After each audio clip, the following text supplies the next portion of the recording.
My name is Luke Charlier, and today we are interviewing Alex Gregory Kent. He is the lead singer of the bands Shearling and Sprain. All right, first question. What was like the first song you ever wrote, and was it similar to the music that you make now?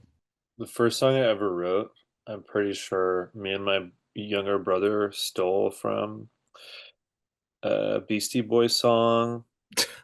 We stole the melody, and it was about monkeys, and we didn't know how to play instruments, but we would make our family watch us get up on his bed, and we would play Guitar Hero guitars and like just sing stuff. But I That's remember, lit. That's what music's all about.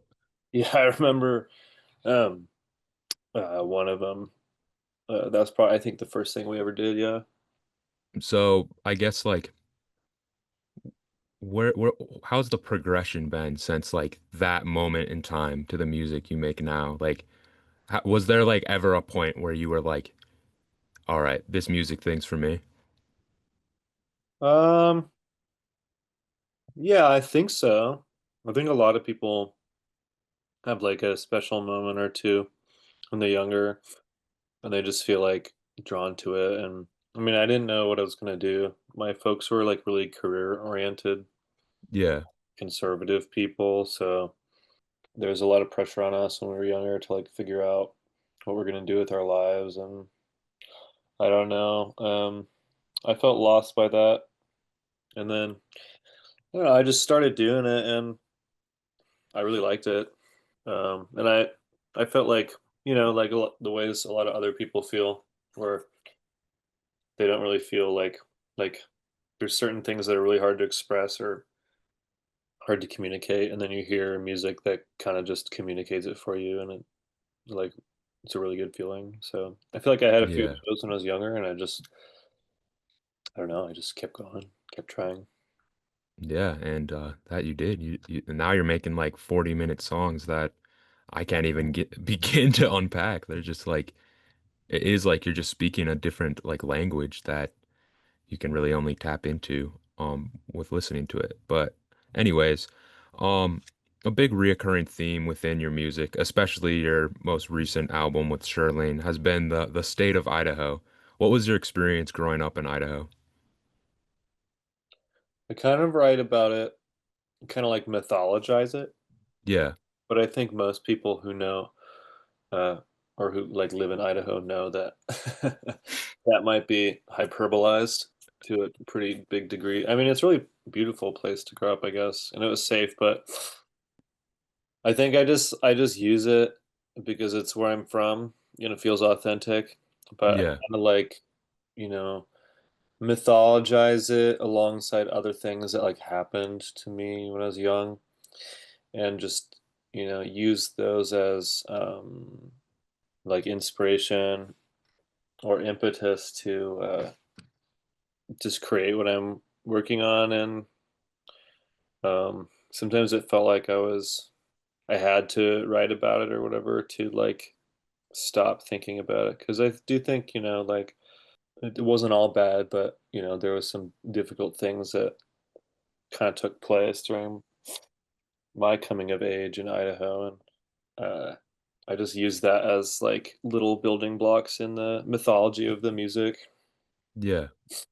I really like how on your latest album, like from someone who was born and raised in Idaho, like it kind of felt like I got transported back to like fourth grade because you're like bringing up all these random like state fact memorabilia type things like the Appaloosa and like the state bird and all these different like things that only people who like are in like the Idaho school system or just are really tapped into the like state history of Idaho would know. And I think like that is really what like I guess came out to me when I first listened to that album and then I, you know, dove deeper into the lyrics.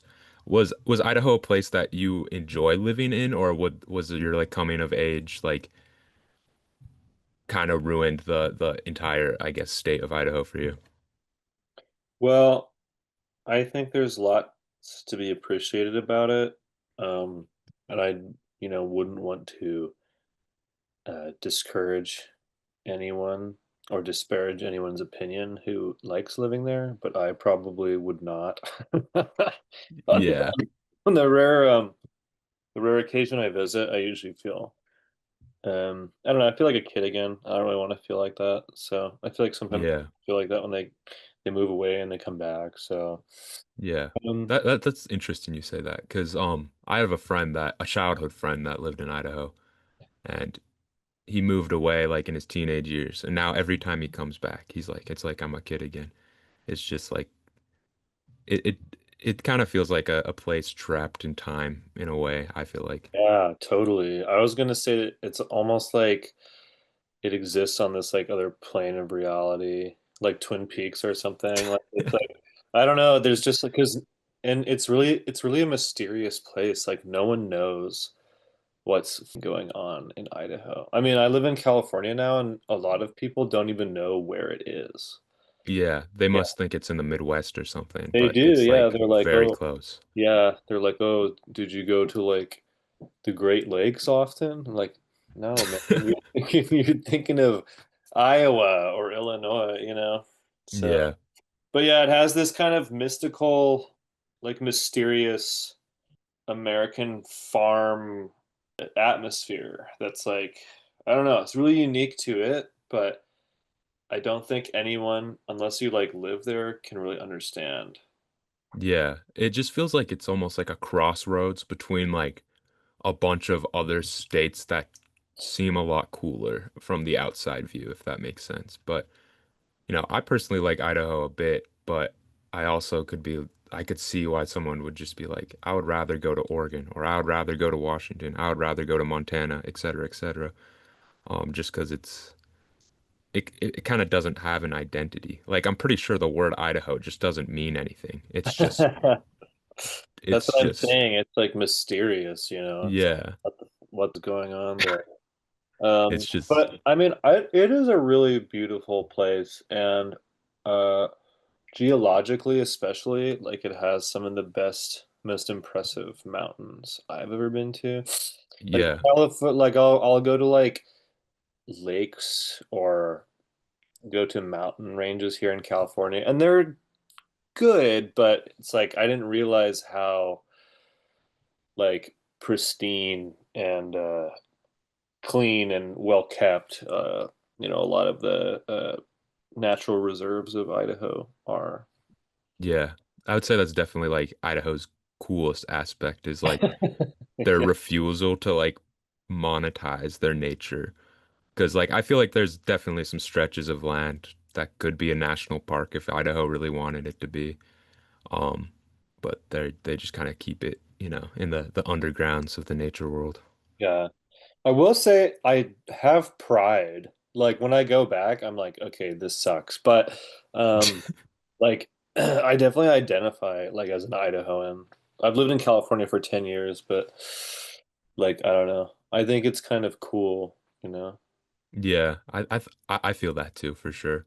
Um, it's kind of interesting that you're like a Idahoan moved to California because everyone here is just obsessed with like the idea of like Californians like invading Idaho, Oh but yeah. you're kind of like a mole from Yeah. Idaho in the California I'm range. the opposite. Yeah. Yeah, You see the bumper sticker and they're like, keep those Californian liberals out of out of Idaho. Which honestly, I mean, like, I don't agree with that sentiment, but like, it is like a lot of Californians will like emigrate from there and then like just essentially gentrify like cheaper places. yeah, They already have money. I mean, if you have money to move, you have money to live. Um, yeah. so There's definitely some stretches of Idaho where it's probably like if you were just dropped inside of there, you would have no idea where you were because it's just like the same copy and pasted like strip mall that's in every other state. yeah, totally. That's a lot like where I grew up because I grew up in Eagle, technically. Oh yeah. Yeah, so it's just like that and like, stretches of cornfields and yeah, kind of miserable terrain. Yeah, the Eagle area especially is just like on that like gentrification like grind right now. Anyways, another Idaho-based question real quick. Like what's your like favorite restaurant? in Idaho if you have one? Every time I go back, I realize that things have changed so much. Yeah. But I will say that it's hard to pick a favorite on the spot. But I'm glad you asked me this because there is this one spot that my parents have been obsessed with for like many, many years. It's like, and they make really good, authentic Italian food. I didn't Okay. realize how spoiled I was for getting like authentic Italian food because every time I've tried to get it outside of there, it's like harder to find. But this place is called Da Vinci's. Da Vinci's. I don't Yeah, know if I've heard of that. it's built out of the bank, like the old um, bank that used to be in the center of downtown Eagle. Okay. So So like, it's an eagle. yeah, and I don't know. I'd have to think about stuff in Boise. I really liked. Do you remember? Like, I think it closed down, but a couple years ago there was a ramen place, and there was an Oh, arcade next to it, and you could throw shows at the ramen place. This is long after I moved out, but dude.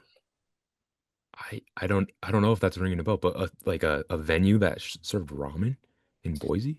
yeah, and it was good. Like, I remember Oh, my friend Graham took me there one of the times I visited, and but I think it's closed down now. But one yeah, I think place so. I really like spicy food. And Yeah, I me got too. like the hottest level and not expecting it, and it was like really spicy, and I was pretty proud of I was proud of that place, you know. Yeah. It's nice to get humbled. Like usually I'll do the same thing and then once in a while, I'll I'll find out the hard way that I'm not built for this. Yeah. But yeah, I'll have to check out Da Vinci's. I've never heard of that place, but I've always wanted like a nice Italian experience, but like I feel like Idaho maybe has like three Italians in the state and I guess they all live in Eagle. Yeah. I mean, Da Vinci's is definitely like old, like boomer white people place to go to, but the food's really good, you know? It's like I actually was just in Italy for a week with my girlfriend. Yeah. I realized eating like we were trying to go to the most authentic, like least touristy spots to eat possible. And I realized while I was eating there how good Da Vinci's was. Yeah. Okay, so that's like pretty high praise. You're saying it's like Yeah. on par with literally Italy itself. Yeah. Well, no, I mean the Italian food, like the actual Italian food, is that's you can't really it's pretty untouchable, you know? Yeah, I bet. Yeah, yeah. But I would say like it made me appreciate that restaurant because I was like, wow, this place in the middle of Idaho is like actually pretty close, like really good, you know? Yeah, it's at least like 10% there, which is Yeah. like pretty hard to do in the middle of rural Idaho. Anyways, I guess shifting gears, another similar question to one I asked earlier. What was the first show you ever performed and how did that go? The first show I ever performed. Well, it could be, I don't know if this counts, but it could be like I liked the Beatles a lot when I was a kid because my dad would play like Beatles greatest hits and stuff. So I got Yeah, really into those. That's kind of like my first like Beatles and Rolling Stones, my first like musical obsessions. yeah, And so I had my parents buy me a suit and then I begged them to let me grow my hair out kind of like a mop top Beatle mod cut. Um, and I would sing their songs a cappella on the fireplace. So does that that was count, or does it have to be a I real? mean, Yeah, I think that counts. Like you are technically performing. And was there an audience or no? Or is this just like it was just my imaginary? family. No, it was just my family. I You I know think what? I probably imagined that it was like several thousand people, but Yeah, um, I would count that. What yeah, songs did you perform? Like what Beatles songs? I was obsessed with Hey Jude because I really liked like I liked the ending, how like I would want to listen to Hey Jude all the time because the ending, like they like do this ending vamp and kind of just like play this repetitive Yeah. motif over and over again, and Paul McCartney just kind of like goes crazy. He just kind of screams, and I don't know. I really liked that. So So that was the start of it all of like your crazy performances was the end yeah, of Hey Jude. yeah, maybe honestly, yeah, it was the Beatles. Who would have thought? They're the origin of everything, I guess. What's the favorite your like favorite performance you've ever had? My favorite show I've ever played. Yeah, for Um, whatever reason. it's hard to say because like usually like the good ones are the ones where you don't really think about playing the show. You know what I'm saying? Like you kind of just like don't exist. Like you just forget about your ego and like the fact that you're doing anything and you just kind of like I don't know, I don't want to sound stupid, but like I don't know, you're just like a part of like the molecules in the room moving around.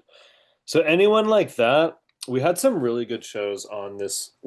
Shearling just did a tour in Europe, and I don't think I've ever had more appreciative and welcoming, hospitable audiences. Like very few of the audiences were annoying, which is something we experience a lot as Yeah, I bet. as an internet band.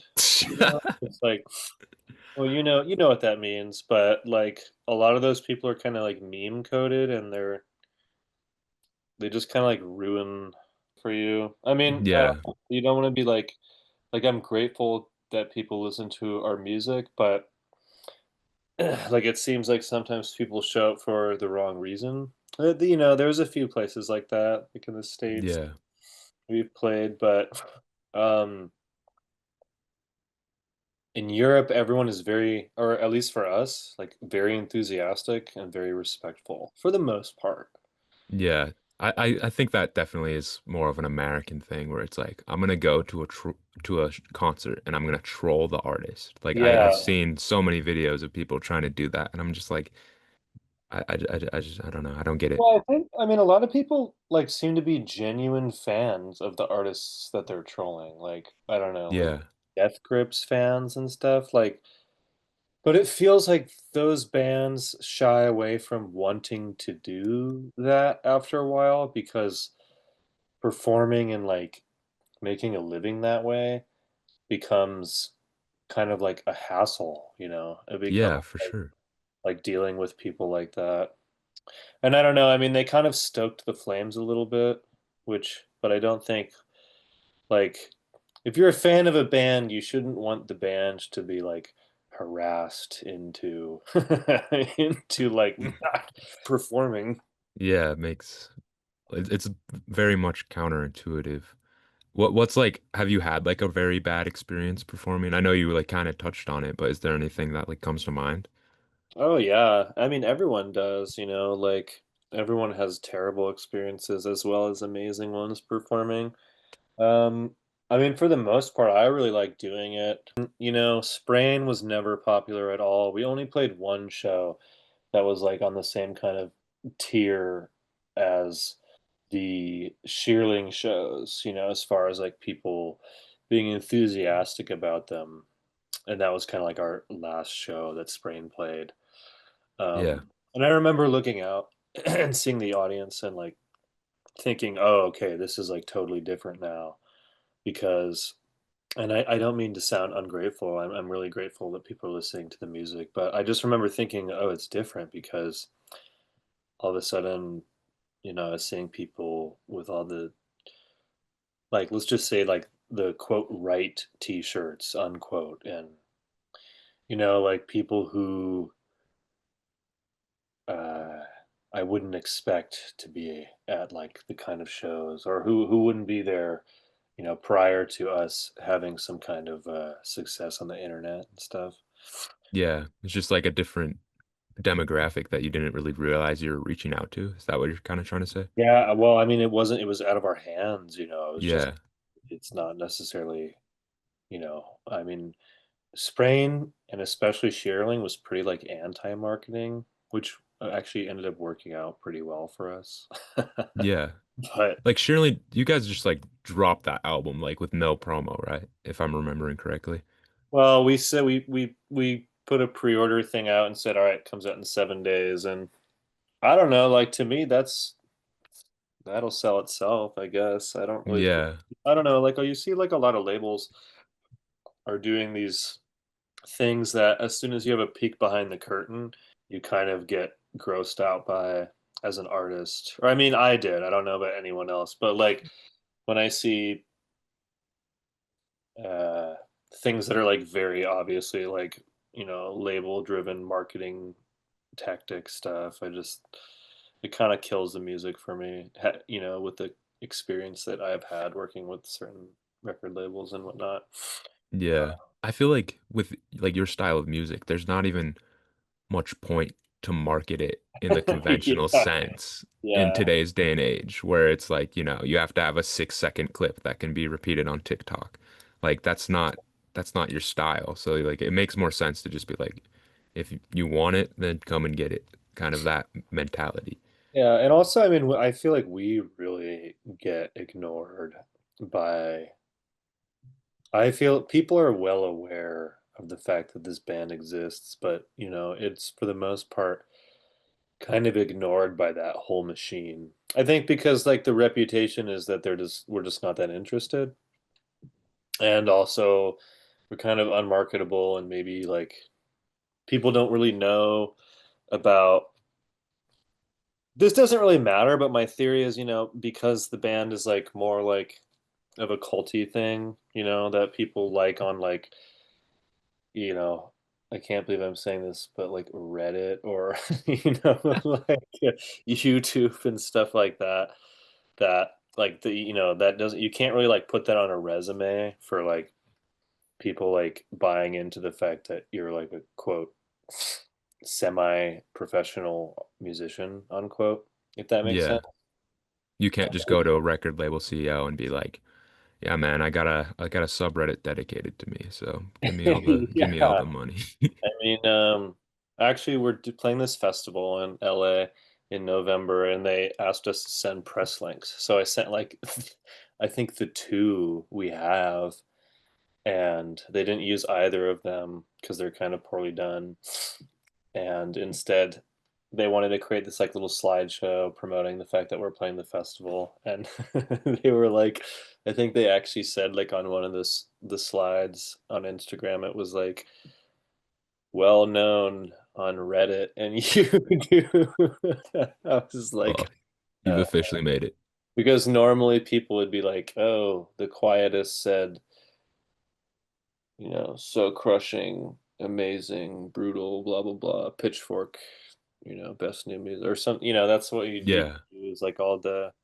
But we just don't have any of that. I just feel like totally rejected by that world. But it's kind of nice because we've figured out a way to kind of exist and find a certain amount of success without like really catering to any of that, which all that sucks. Yeah, for All sure. all bought and sold, and it's cool to have the same thing without kind of like compromising with those kinds of media conglomerates. Yeah, I can guarantee you that most record labels would not let you create a one song album that's like 45 minutes long. Like that sounds like a disaster for a marketing department. So like I think just not having the constraints, you're allowed to do kind of more forward-thinking ideas for sure. It's over an hour long, actually. Over an hour. Oh Dang, why did I yeah. think it was 45? I guess I'm just not tapped in since this kind of ties into another question. It's no longer on Spotify. Does that have to do with kind of like the CEO like controversy? Yeah, totally. And also it's just a long time coming. Like, um, I don't really feel like, you know, it's not worth being a part of that um, streaming platform for the peanuts that we make off of it. Yeah. So even if How, we were making a lot, like it's like a pretty big moral compromise from my yeah. perspective. Like when you are just releasing, one song that's like 45 minutes long, would you be getting the same royalties from a song that's like 3 minutes long, or do they like try to adjust at least somewhat?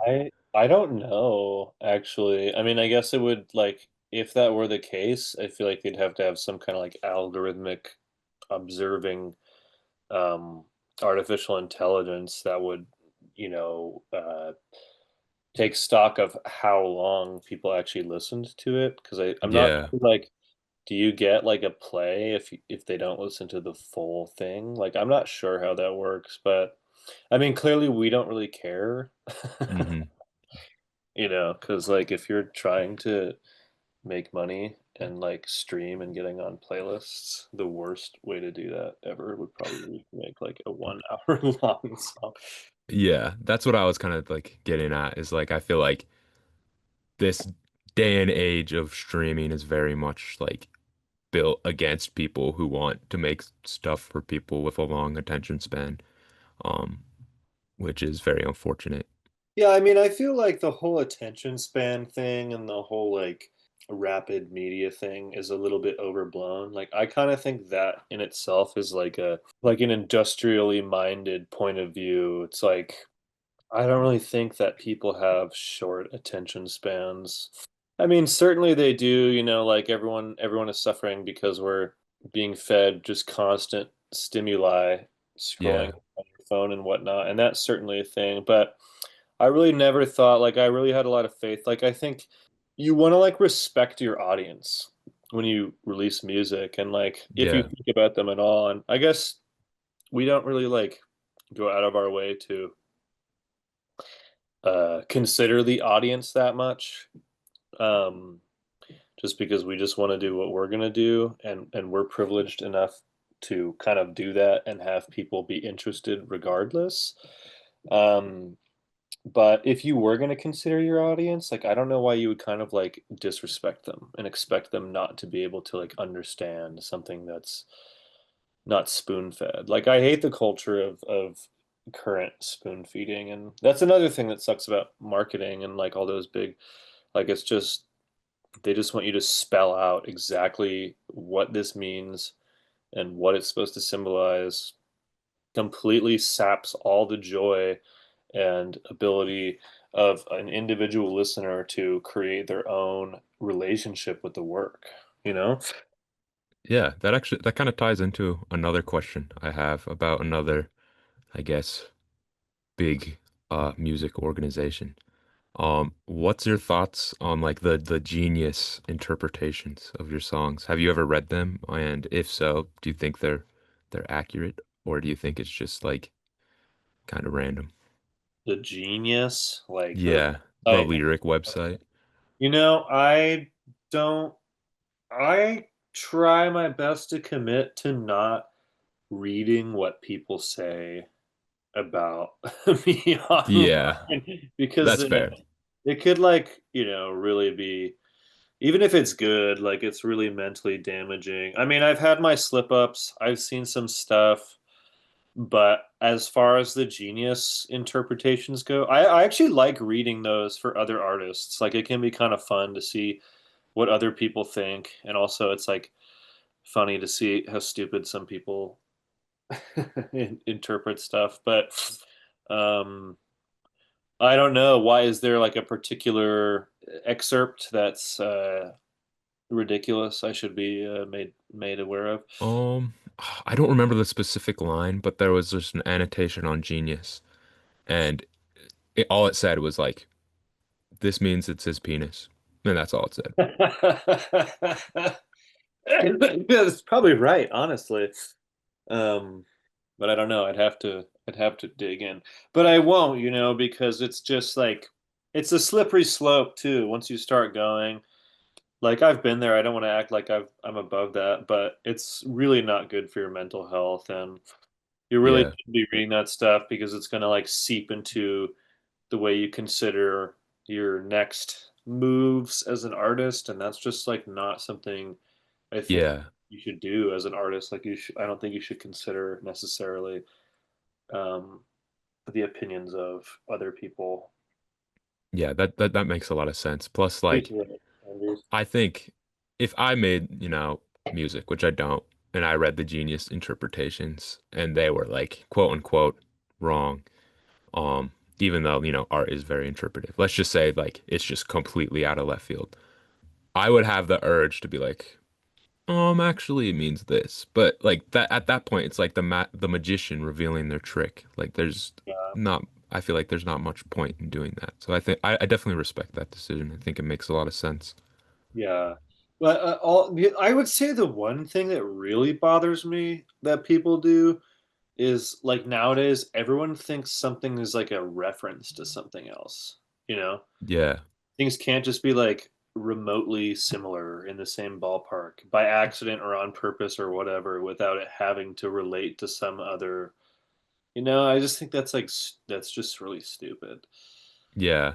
Like by reference, do you mean like, oh, he's referencing Swans because it's just experimental music, like something of that? Well, I mean that, that alone is a whole can of worms that we cannot go down. But people just assert that you're doing this because they hear it that way, and that's the only possible intention you could have ever had through doing that thing. Yeah. So, Yeah. That makes sense. On a different note, this is kind of like a loaded question, so it's okay if you don't have much to say about it. But what is like the process of writing and recording and performing, your just like uber long songs that you have, like your Shearling album and the last song on the Sprain album. Like what's the just like I don't know. I when I listen to that, I'm like, where does it start? Where does the entire process start? And how does it transform into this final product? mm, well, a lot of it is just like something happens, usually a nice mistake, and then hopefully someone was recording the mistake, or we can try and recreate the mistake intentionally. And then that will be the first, like, I don't know, like northern star for where to go next. And we never sit down and say, okay, so this one's going to be 40 minutes long and this one's going to be 5. Yeah. It just, I feel like sometimes things just get like a little out of control.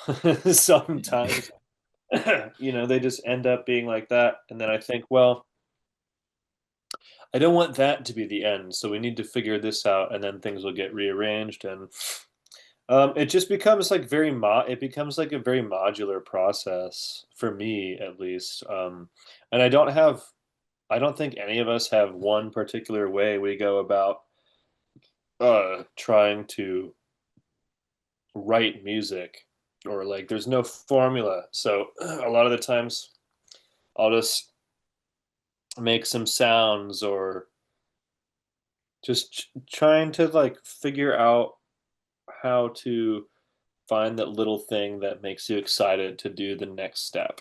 And then Yeah. inevitably, when you're doing music that's long form, you're going to get stumped, and you have to make another mistake, or like allow something to erupt from the subconscious again in like a beautiful way, and then follow that, and then edit it later, like allow it to come to you in a time where your ego is not at the front of your mind, because that's the only time anything good happens. And then you Yeah. more intentionally kind of edit and rehash and move everything together. And if you have enough pieces over time and they make sense together, thematically and musically, why not make them the same within the same song or whatever? So I guess maybe that's kind of one of the ways it ends up happening, but there's a lot of ways. Like, I get really stuck doing the same thing over and over again uh if I focus in on like a specific way. So a lot of the times I'm just trying to find a way to not know what I'm doing. Like a lot of the time I'm trying to retune the guitar in a way that is totally foreign to me. So I don't do the same thing, because even Okay. when I've been using the same tuning for a few years, I'm just doing the same things over and over again. And like, I have like a compulsion to do that almost, instead of like explore. So, or sometimes like, honestly, a lot of the new stuff has been like me just putting the guitar away and like starting with just recording experiments and taking samples of my own recordings, and or writing lyrics first and trying to do music around that. Because if I Yeah. do the same way, it all ends up sounding the same, and I just like I'm not very good at like expanding upon the same thing to a great like other people are, you know. So you're just trying to break out of that like I don't know. It's like our code to like create patterns and like do the same things, the routines over and over again. You're trying to break out of the routine every time you're recording music. Yeah, totally. Like I build so many routines, like I really have to.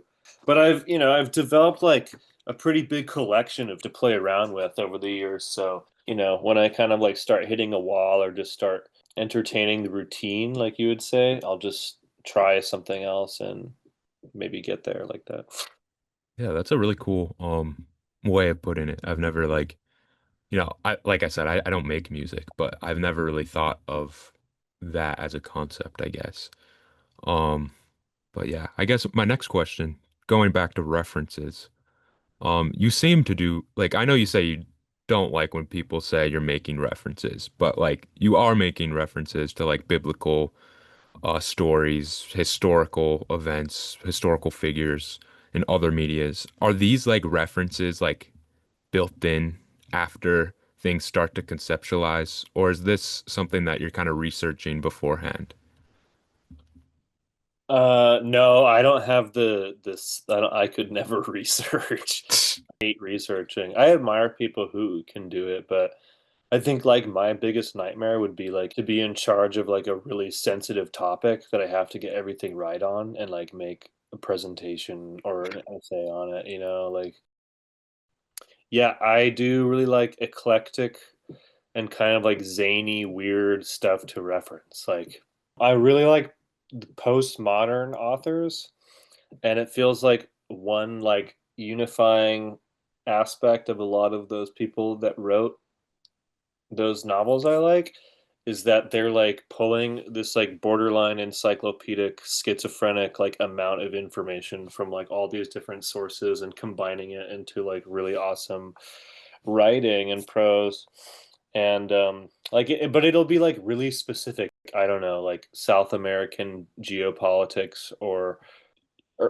primitive Greek mathematics, like oh just crazy, that's interesting and just doesn't often get talked about.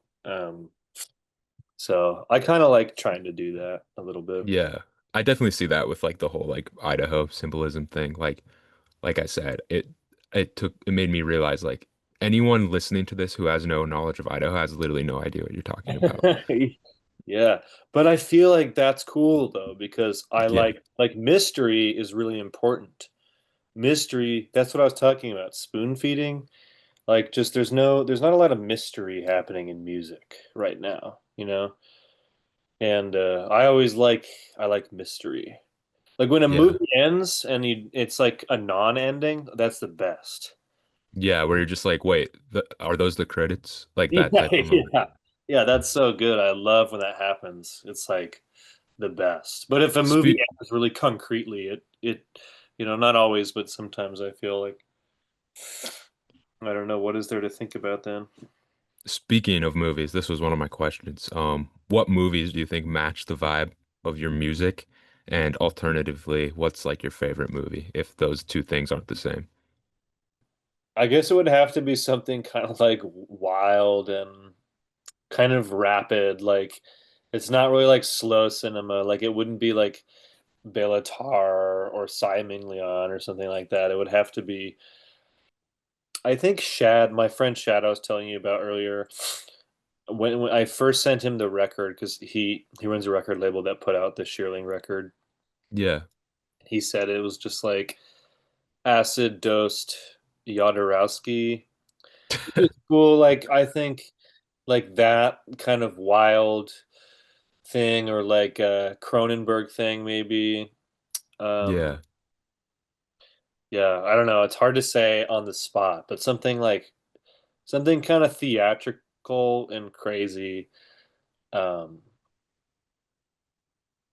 Yeah. And it has to have like that just I don't know, unpredictable pace, I guess. It's because, you guys have slow moments in your songs, but yeah, it's like from 0 to 100, you can be like going from a chill moment to like a psychotic moment. So it has to be a movie that really keeps you on your toes. I don't know if the movie exists, but it's funny you bring up Jodorowsky. Is that how you say it? I don't know. Sorry, No, I was taking a I don't wild know how to I don't chart. know how to say it either.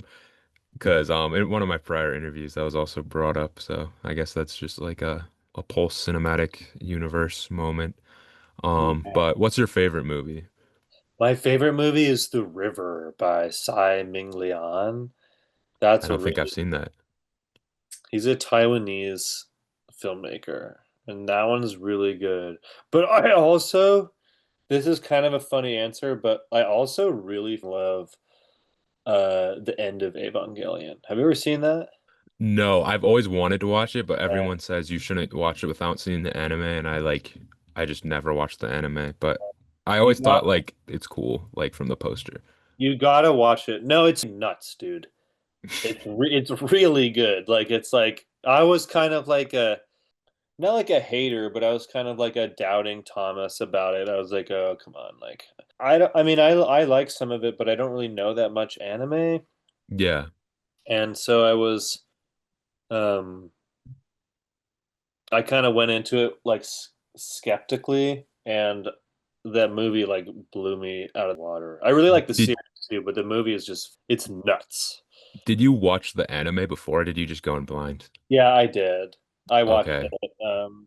Because that's I researched and they said that's what you should do. So I was like, all right. Okay. But the series is really good too. I think I just have to bite the bullet and do it, but Yeah, you just have to do it. I gotta commit. But I also have to commit to watching The Sopranos because I've only seen like a couple Oh, episodes of that and I like it. that's really good. Yeah, I love Sopranos. Yeah, Sopranos like changes you. I think like you, especially if you watch it, if your group of friends watches it together, those jokes, your in jokes that you steal from the show will like be with you guys for your whole lives probably. Like, Yeah, some of my friends have seen it and they do that to me and I get like jealous. So I watch a couple episodes. I really like it and then I just get like caught up in something else and forget about it. yeah, it's But really good. It's weird because I feel like TV, I don't usually like TV. Like it's because I don't know, I never really get that hooked up on series or whatever. And it can be a big commitment for something I feel like kind of has like a lower quality overall than like movies do. yeah, But Sopranos is like that's like really good show. yeah. It's awesome. The I think I'm in season two and like the last episode I watched, I really liked. But then for some reason I stopped watching it. I just like make myself mad like when I say this out loud. But that's why I like movies is because like once you start it, you have to finish it. And if you don't, you're lame. But like a TV show, it's like it's easy to not commit to the grind. Well, also, I mean, Sopranos is like 6 seasons.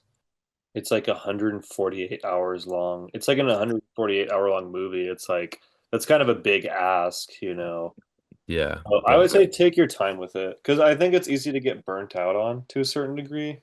okay. If you So binge my it pace might back, be fine. yeah, yeah, like I think it's good to take your time with it because also like that's how people used to watch that back in That the is day. true. Like you'd have to wait a That whole is week, true. which is kind of cool. Like you build up hype and stuff. Yeah, I really do like that format of like you only can watch one episode a week.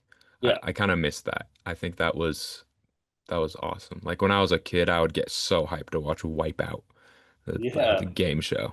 yeah, yeah. Me too. My family would watch like Survivor, and I remember it was like I guess it's nice to have the convenient of being able to like stream shit back to back nowadays, but like there's something really fun and special about everyone gathering at the same time to watch this one specific show. Oh, you know what we watched? We would What? Me and my brothers and sisters would always watch this show from it's this found footage documentary style like horror show called Lost Tapes. That sounds sick. Yeah, it's sick, but it's like all these like super fake but entertaining um like found footage style episodes of like cryptids around the world. So it's like Bigfoot and the Jersey Devil, and I don't know. I'm kind of a nerd about stuff like that. But I would, me and my brothers and sisters had like a schedule. We were like locked the fuck in. We would watch that show every week. It was awesome. I'm sure I saw like a clip from that show put on YouTube, uploaded as a like real like video of I like think Bigfoot, and I probably believed it. all the episodes are on YouTube because me and my brother were talking about it the other day, and he was like, "Yeah, dude, they're all on YouTube. You can just watch them." Dang, maybe I'll have to tap in. Yeah, All right. We got a couple more questions. I know this has kind of been a long-winded interview, but that's just how it goes sometimes. Sometimes that's okay. we I'm a gotta take our recording. time. Um, this next question is, well, so you said that you kind of want to stop making music in the style of Shearling and Sprain. Um, I don't remember where you said that, but I swear I saw it somewhere. So what is like your next move, or is that kind of a secret? Yeah, sometimes I say stuff like that kind of like emotionally because I still think there's elements that cross over with the new Shearling stuff. But I think it just gets old. Um, it gets old to like be compared to the same people over and over again, even if they're not really like what you're drawing from influentially. And I know I kind of like was talking about how you shouldn't like allow other people's opinions to influence the direction of your art. But I think like it feels like a defeat, like kind of like a fool's errand to try and I don't know, like do more of stuff in that style. Yeah, recreate the magic one more time. Yeah, no, I mean, I feel like there's a lot of stuff we could still do with it.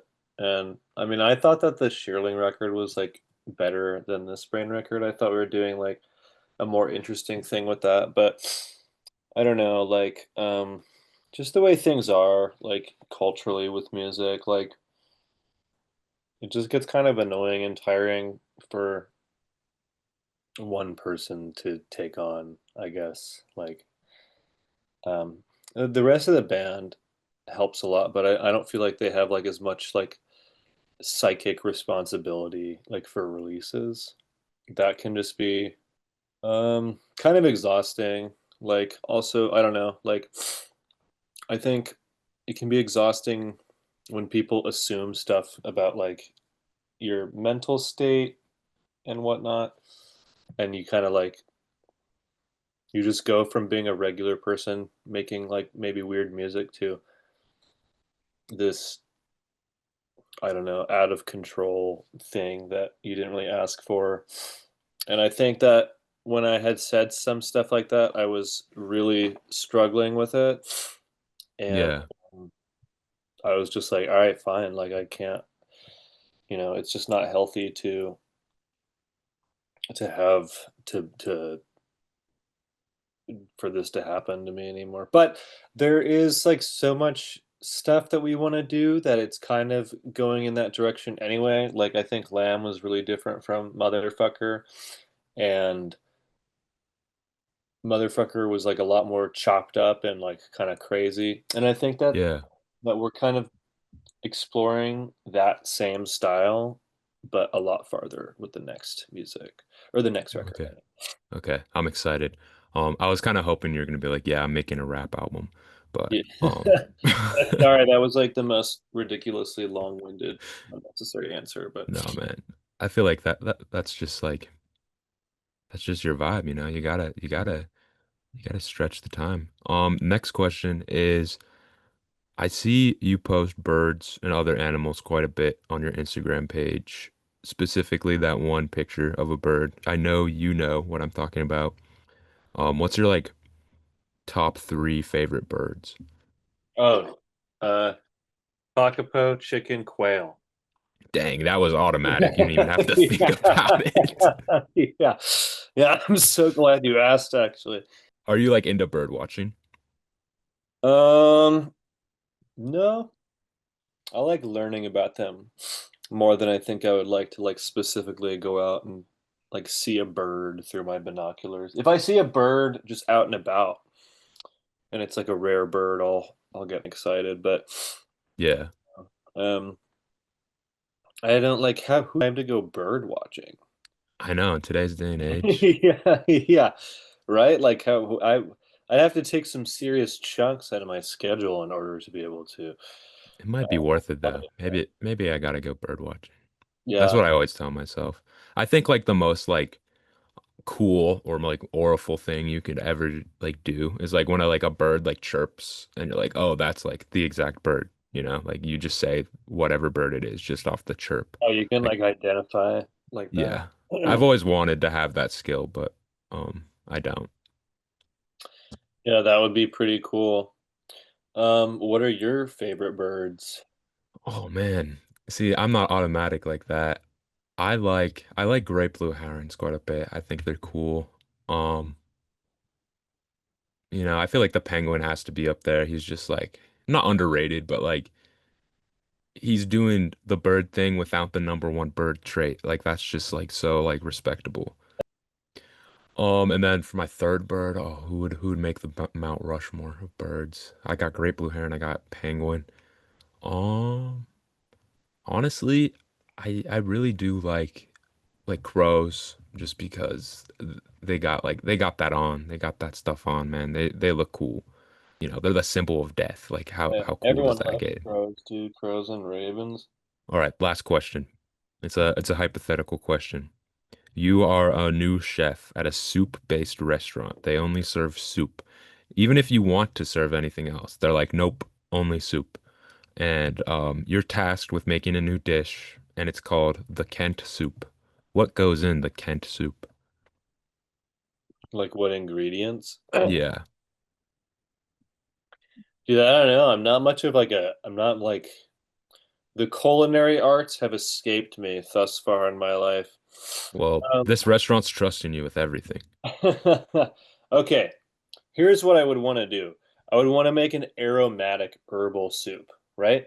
Like I'm Yeah. talking like pho broth or like tom kha, tom yum.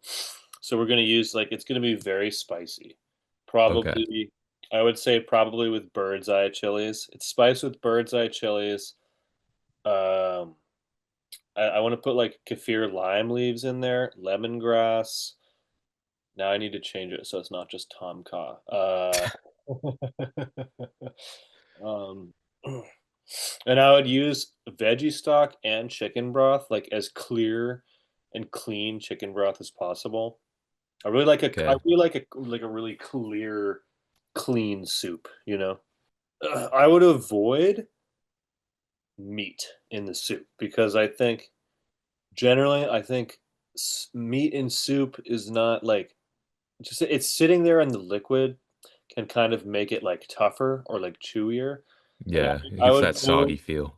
yeah, yeah. I would rather go with like Chinese broccoli, bok choy. My soup is gonna be like Asian inspired mostly. You know, Yeah. they I have think the that's like best the soup. best genre of soup, Oh yeah. honestly. Like a miso soup, so good, bro. Oh yeah. Totally. Miso soup, ramen, pho. Um, and what other vegetables? Probably like chopped up water chestnuts. I think would go really well on that. Uh, Green onions and That's a fresh classic. herbs. And of course there would be Thai holy basil in there as well. Dang, that sounds like a pretty good soup. It's like that type of soup that you drink. Maybe not drink. Do you drink soup or you eat soup? Nevertheless, the type of the soup that you would eat or drink like when you're like super sick and like your like nose is super clogged. So you like get this like spicy, very Asian inspired soup to like clear your sinus. Like I feel like Yeah, that's the vibe you're going for. yeah, totally. And then the noodles would be like, I don't know, like the kind of thinner, but not super thin noodles you would get at like your average your average like pho dish, That sounds pretty gas, man. I that are think I like would I would they're order the cooked canned like soup. yeah, yeah. Sounds pretty good, right? It does. I thought you were gonna say something like crazy, like I would put like I don't know, like cereal in it or something like Is cereal soup? It kind of is, huh? yeah, that's one of It's the like the bad classic soup. classic debates of our generation. All right. That's all I have for you today. Is there any closing final statements you want to make? No, thanks for having me on the show. Sorry for all my lamenting and complaining, but yeah, I had a No great worries, time man. talking to you. Super cool that you're doing this out of Boise. Yeah. Check out Shirley's latest album. Bandcamp's probably the best way to check it out. And keep your eyes peeled for their next release, whenever that is.